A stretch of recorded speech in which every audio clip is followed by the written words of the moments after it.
Spider-Man is my all-time favorite comic book superhero. I've been reading comic books for almost 30 years, and during my time I've read a ton of Spider-Man stories. But people often ask me what are some of my favorite stories or what are good issues to read. So that's what this video is for. Here are some of my favorite Spider-Man stories. Spider-Man had an enemy called Kraven who thought himself a big game hunter of sorts. Kinda like Safari Joe. Safari Joe does it again! Now, he wanted to hunt the biggest game of all, which was ultimately Spider-Man. But this classic Spidey villain always failed in beating him. So on the night, after many years, we dig into Kraven's mind as we finally find out what makes him tick. Then Kraven does the unthinkable and manages to defeat his foe and bury him. But Kraven wants to not only prove he can beat Spider-Man, he must wear his enemy's skin and prove that he's better than him. This story is brought to us by two comic book legends, J.M. DeMatteis and Mike Zeck. I know this is a darker Spider-Man story, but trust me when I say this is outstanding. Here's a quick history lesson. Spider-Man got an alien costume from Battleworld during the crossover event Secret Wars. The costume actually was a living alien symbiote that wanted to permanently bond with Spider-Man. Spider-Man would in turn manage to reject the costume, refusing to bond with it. Peter would then have a black costume made from cloth, and that would be his costume for quite a few years. But the symbiote was not dead. The symbiote would actually bond with disgraced reporter Eddie Brock, who blamed Spider-Man for his own personal troubles. Together the two would form Venom, a villain that knows Spider-Man's civilian identity and does not set off Peter's spider sense. In this story, Venom debuts by scaring Mary Jane and providing a warning for her husband, Peter Parker. Peter must now tackle a foe that has most of his same powers and other advantages. This storyline that ran in the Amazing Spider-Man title, Volume 1, number 298 to 300, would also serve as Todd McFarlane's debut drawing the character. Writer David Michelinie had already laid seeds in prior years for the character of Venom, and it finally paid off in a big way as it became a fan favorite Spider-Man villain for years to come. In the year 2000, Marvel Comics decided to launch a brand new imprint in the Ultimate Comics line. Marvel presented a brand new universe where classic characters are introduced in a more modern setting. Two titles started this line. One was the Ultimate X-Men and the other was Ultimate Spider-Man. Power and Responsibility collects the first 7 issues of the Ultimate Spider-Man title as we find Peter Parker begin his superhero career as a high school student getting bit by an enhanced spider from his soon-to-be arch-enemy, Norman Osborn.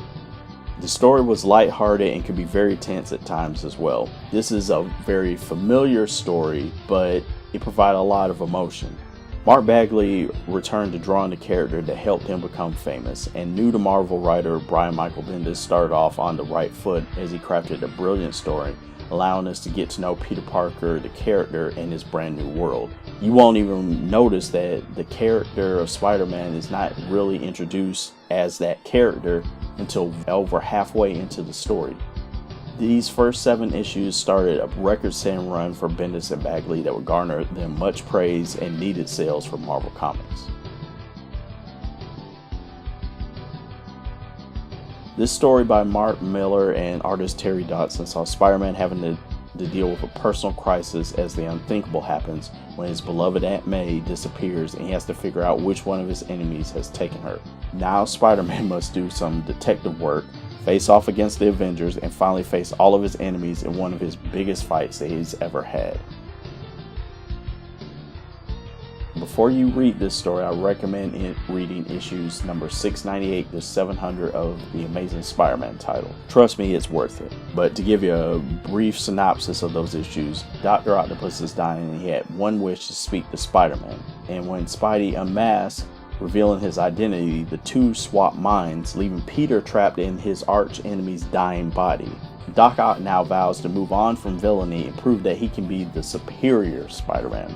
That's basically the gist of this big storyline. Writer Dan Slott and a slew of talented artists bring us this modern day epic as we got to know more about the man behind the tentacles and realize not only how smart he is, but why Spider-Man always managed to beat him. This story was very good and one that I enjoyed reading every time an issue came out at the comic book store. Even though you won't be reading too much about Peter Parker, I think that Mind Swap Auto will provide some good enjoyment in reading. That's all I have. There are plenty of Spider-Man stories out there. The character's been around for 55 years, but I just wanted to list my personal favorites. But please tell me what you think. What are your personal favorite Spider-Man stories? Was it from single issues or very large story arcs? Please leave those comments below. If you like this video and want to see more of my analysis from the world of comic books and other things, please subscribe so you'll be notified of new uploads. But like this video and share it with a friend or a foe that loves Spider-Man. Until next time, I'm Adam Black from the Click Nation. Take care.